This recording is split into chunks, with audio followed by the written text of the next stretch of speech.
Good morning, owls. I hope you're all doing really, really well.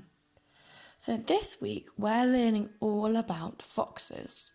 Last week we were learning about owls and this week we're learning about foxes. So I thought it would be a perfect chance to do the same thing again and do a tutorial about how we can draw our own fox.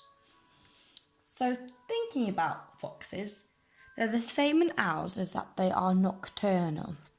Now, does anyone remember what nocturnal means? So nocturnal means they can see in the dark and they can live in the dark. They are awake at night time. Okay, so I'm going to start by drawing my fox. Now this morning I was sent a picture from one of my pupils called Austin, and he'd already drawn his own fox and it was amazing. So I'm going to be using the way he drew his fox to help me to draw my own because I thought it was so good. So I'm going to draw my head first.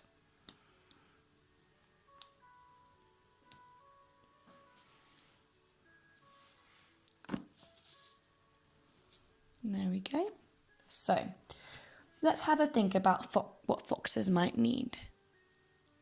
So they need to have something that they can eat with. What do you think we're going to put in place?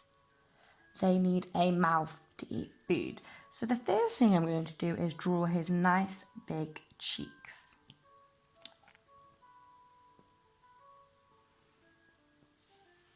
There we go. And then at the bottom, we put his nose. Excellent, there's his nose and his cheeks. So what do foxes eat, you might ask? They eat berries, worms, spiders, mice, birds, and some that live in the cities eat rubbish. Blech, that's disgusting. I wouldn't want to eat rubbish. So they are called scavengers. So they're called scavengers because they can just eat whatever they would like. They're not very picky about what they eat, so they eat whatever they can find. And sometimes when they have too much food, they'll leave it in their home and come back and get it later. So they save it for a snack a little bit later. They've got really, really sharp teeth to help eat all of this food and a pointy nose to help them with their smell, because at night time they can't see very well. They will need to use all the senses they can get. Now, what else do we think foxes will need? They will need eyes.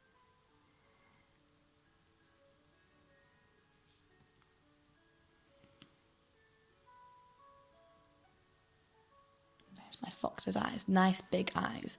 And these eyes help them see a little bit better in the dark. Excellent. Another thing they might need, we've got their eyes, their nose. They need their pointy ears. Excellent. So, we've got his head and now we need the rest of his body, because at the moment it's just a floating fox head and we need the rest of his body. His ears are also really good at listening out for his prey in the night time to see if he can find anything to eat. So we'll draw his body now.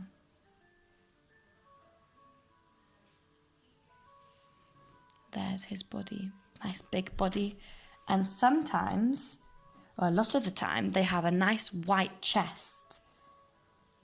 Most foxes that you might think of are orange with a white chest. So maybe when you're colouring in your fox, you'll be able to colour it in like that. But you choose realistic colours that you think, normally browny, orangey.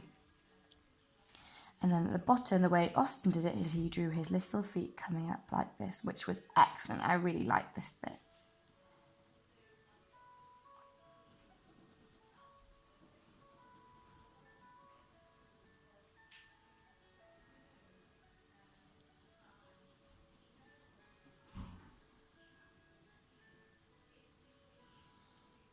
There, the little feet poking out, and they walk around on all fours, very much like a dog.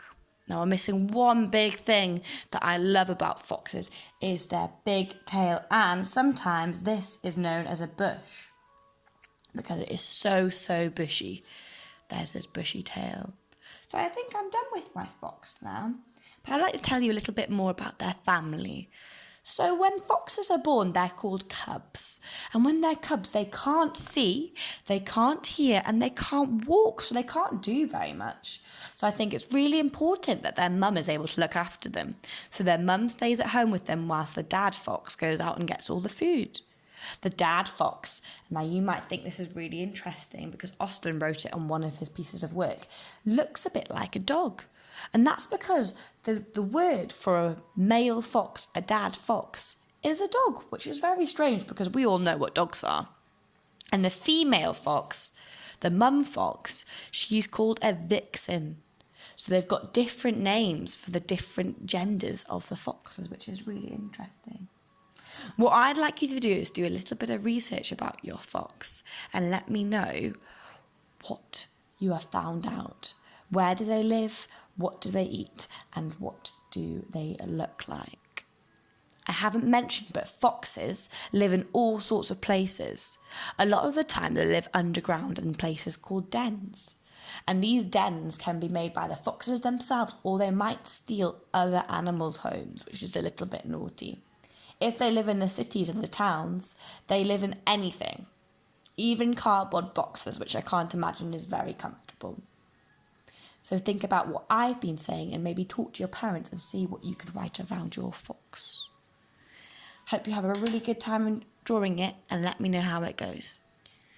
I've also decided just to draw it in a little bit to show you what it'd look like. So I'll draw his ears and his face. And I've chosen a nice bright orange because the foxes I'm thinking of are very, very orange.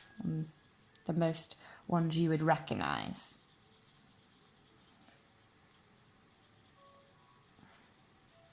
And I'm leaving his white tuft of hair there at the top, on his chest. Do his little tail. And the tip of their tails are normally white as well, so I'm going to leave the little tip of their tails.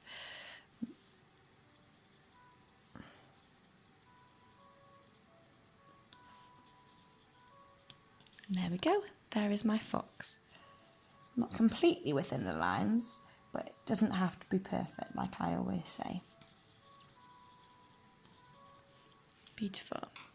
I'm looking forward to seeing your foxes, Owls. See you later.